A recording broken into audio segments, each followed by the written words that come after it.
வணக்கம். வருமான வரி உலகத்துல ஒரு மிகப்பெரிய மாற்றம் வந்திருக்கு. நம்ம ரொம்ப நாளா பழகி போன 1961 வருமான வரி சட்டத்தை ஏப்ரல் 1, 2026 இருந்து மாத்தி புதுசா 2025 சட்டத்தை கொண்டு வராங்க. இந்த நியூஸ கேட்ட உடனே உங்க மனசுல வர முதல் கேள்வி, அடடா, நம்ம பழைய கேஸெல்லாம் என்னாகும்?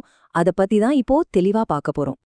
உங்க மனசுல முதல்ல வர்ற கேள்வி இதுதானே? எனக்கு ஒரு நோட்டீஸ் பெண்டிங்ல இருக்கே, இந்த புது சட்டம் வந்ததால அது தானா கேன்சல் ஆகிடுமா? வாங்க, இதுக்கு என்ன பதில்னு முதல்ல பார்க்கலாம். அடுத்ததா இன்னொரு பெரிய சந்தேகம்.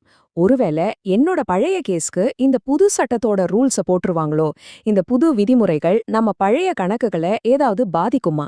இதையும் நம்ம தெளிவா புரிஞ்சுக்கலாம் வாங்க. கடைசியா எல்லாருக்கும் இருக்கிற ஒரு முக்கியமான கவலை, நான் ஒரு ரீஃபண்ட் எதிர்பார்த்துட்டு இருக்கேன், புது சட்டம் வந்தா அது எனக்கு வராம போயிடுமா? கவலையே படாதீங்க, இந்த எல்லா கேள்விகளுக்கும் இப்போ ரொம்ப தெளிவான பதில் கிடைக்க போகுது. வாங்க உள்ள போலாம். சரி, இப்போ இந்த பிரச்சனைக்கான தீர்வுக்குள்ள போவோம். முதல்ல இந்த ரீபீல் அப்படிங்கிற வார்த்தைக்கு என்ன அர்த்தம்னு சிம்பிளா புரிஞ்சுக்கலாம். இந்த மாதிரி பெரிய சட்ட வார்த்தையெல்லாம் கேட்டு யாரும் பயப்பட வேண்டாம். ரிப்பீல் அப்படின்னா ரொம்ப சிம்பிள்ங்க. ஒரு சட்டத்தை அதிகாரப்பூர்வமா செல்லுபடியாகாதுன்னு சொல்றது. அதாவது 1961 வருமான வரி சட்டம் இனிமேல் நடைமுறையில இருக்காது. ஆனா இதுக்காக உடனே பழைய விஷயங்கள் எல்லாமே கேன்சல் ஆயிடும்னு அர்த்தம் கிடையாது. இதோ ஒரு சின்ன உதாரணத்தோட புரிஞ்சுக்கலாம் வாங்க. இப்போ நீங்க 2019 ஒரு வீட்டுக்கு வாடகை அக்ரிமெண்ட் போடுறீங்கன்னு வச்சுக்கோங்க. 2025 ஒரு புது வாடகை சட்டம் வந்தா உங்க பழைய அக்ரிமெண்ட்டை செல்லாம போயிடுமா? நிச்சயமா போகாது இல்லையா? அதே லாஜிக் தான் இங்கேயும். 2026க்கு முந்தைய வரி வருஷங்கள் சம்பந்தப்பட்ட எந்த ஒரு நடவடிக்கையும் இந்த புது சட்டத்தால தானா கேன்சல் ஆகாது. சிம்பிள் ரூல், பழைய வருஷத்துக்கு பழைய சட்டம் தான். சரி, இந்த பாதுகாப்பு நமக்கு எங்கிருந்து கிடைக்குது? எப்படி நம்ம பழைய கேஸ் எல்லாம் தப்பிக்குது? அதுக்காகவே சட்டத்துல ஒரு சூப்பர் ஹீரோ மாதிரி ஒரு பிரிவு இருக்கு. இந்த பெரிய மாற்றத்திலிருந்து நம்மள பாதுகாக்கிற ஒரு சேஃப்டி நெட் தான் அது. அதுதாங்க செக்ஷன் 536. புதிய வருமான வரிச்சட்டம் 2025ல இருக்கிற இந்த ஒரு பிரிவு தான் நமக்கான பாதுகாப்பு கவசம். இந்த நம்பரை நல்லா ஞாபகம் வச்சுக்கோங்க. பிரிவு 536. இந்த சட்டப்பிரிவு என்ன சொல்லுதுன்னு பாருங்க. ரொம்ப ரொம்ப தெளிவா சொல்லிருக்காங்க. புது சட்டம் அமலுக்கு வர்ற அன்னைக்கு பெண்டிங்ல இருக்கிற எந்த ஒரு கேஸுக்கும் பழைய சட்டத்தோட விதிகளே தொடர்ந்து பொருந்தும். இது சட்டத்திலேயே இருக்கிற நேரடி வரி. இதுதான் நமக்கான மிகப்பெரிய கேரண்டி.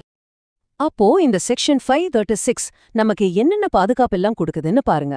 உங்க பெண்டிங் அசஸ்மெண்ட்ஸ், அப்பீல்ஸ், பெனால்டி நடவடிக்கைகள், நீங்க போட்டிருக்கிற திருத்த மனுக்கள்னு எல்லாமே பழைய சட்டப்படியே தான் நடக்கும்.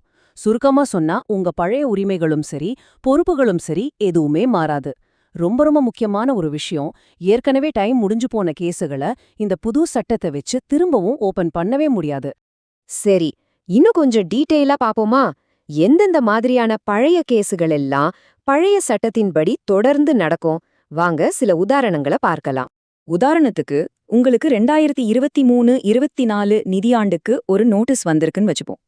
அதோட ஃபைனல் ஆர்டர் ஏப்ரல் 2026க்கு அப்புறம் வந்தா கூட அந்த ஆர்டர் பழைய 1961 சட்டப்படி தான் வரும். நீங்க சிஐடிஏலயோ இல்ல கோர்ட்லயோ அப்பீல் பண்ணிருந்தா அது அப்படியே தொடரும். புதுசா எதுவுமே ஃபைல் பண்ண தேவையில்ல.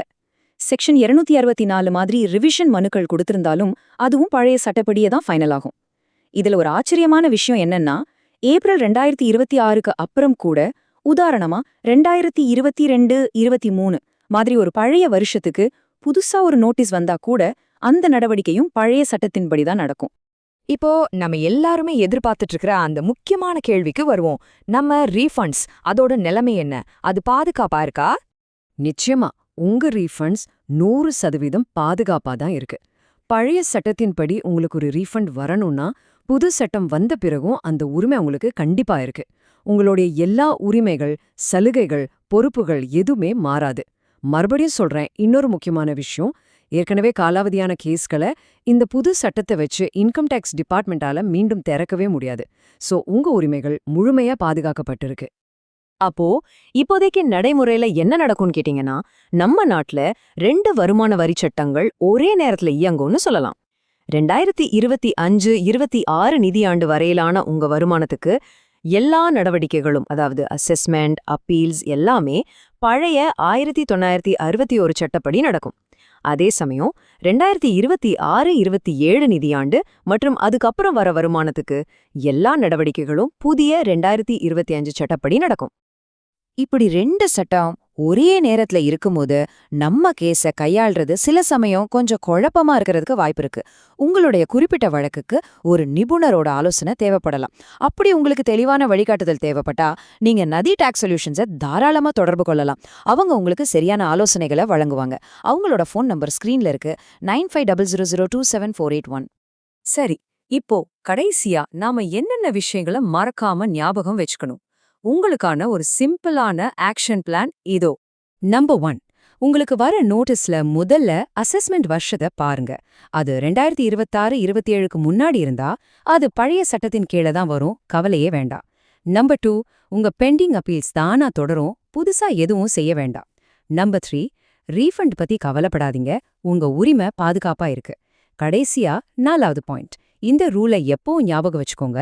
எந்த பழைய வருஷ கேஸா இருந்தாலும் அதுக்கு பழைய சட்டமோ பழைய நடைமுறையும் தான் பொருந்தும். ஆக மொத்தம் நாம இவ்ளோ நேரம் பேசினதோட ஒரே ஒரு சாராம்சம் இதுதான். உங்க கேஸ் பழைய வருஷத்தை சேர்ந்ததா, அப்போ அதுக்கு பழைய சட்டம்தான். இந்த ஒரு வரியை நீங்க ஞாபகம் வச்சுக்கிட்டாலே போதும். புது சட்டம் வந்தாலும் பழைய வருஷத்தோட கணக்குகள் அப்படியாதான் இருக்கும். உங்க உரிமைகள் எப்பவும் பாதுகாக்கப்படும். தைரியமா இருங்க.